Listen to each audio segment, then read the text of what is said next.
Hello বন্ধুরা, অনেকের মনে এমন প্রশ্ন আসে যে সকালে পড়বো নাকি রাত্রে পড়বো। কারণ আপনি যখনই পড়াশোনা নিয়ে কোনো ভিডিও দেখবেন, কিছু ভিডিওতে রাত্রে পড়ার কথা বলছে, তো কিছু ভিডিওতে দিনে পড়ার কথা বলছে। এছাড়া আপনারও মনে হয় সকালে পড়বো নাকি রাত্রে পড়বো। আজ আমি আপনাদের বলবো আপনার জন্য পড়ার সঠিক সময় কোনটি, যাতে আপনি এক্সামে ভালো রেজাল্ট করতে পারেন। আর এখনও পর্যন্ত যদি আপনি আমাদের চ্যানেলটিকে সাবস্ক্রাইব না করে থাকেন, তাহলে এখনই সাবস্ক্রাইব করুন এবং পাশে আসা বেল আইকনটাতে প্রেস করুন। সত্যি বলতে আপনি সকালে পড়বেন নাকি রাত্রে, সেটা নির্ভর করে আপনার উপর। কারণ সকালে পড়ারও কিছু উপকারিতা আছে, রাত্রে পড়ারও কিছু উপকারিতা আছে। চলুন আগে সেটিই জানার চেষ্টা করি। প্রথমে বলি সকালে পড়ার উপকারিতা কী। সকালে পড়ার সবথেকে বড় সুবিধা হলো কনসেন্ট্রেশন অ্যান্ড মোর এনার্জি। কারণ যখন আপনি সকালে ওঠেন, আপনার মাইন্ড একদম ফ্রেশ থাকে। তাই আপনি যদি সকালে পড়েন তাহলে কনসেন্ট্রেশন ও এনার্জি পাওয়ার বেশি পাবেন।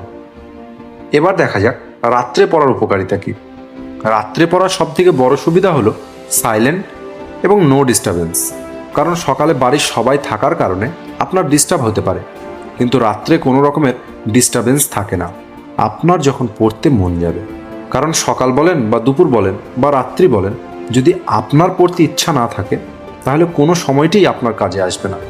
প্রত্যেকের পড়াশোনা করার একটি রুটিন থাকে, তাই আপনি যদি কারো কথা শুনে হঠাৎ করে নিজের রুটিন চেঞ্জ করেন তাহলে আপনার ক্ষতিই হবে, কোনো লাভ হবে না। আর যদি আপনি নিজের রুটিন চেঞ্জ করতেই চান তাহলে খুবই ধীরে ধীরে সেটিকে চেঞ্জ করুন।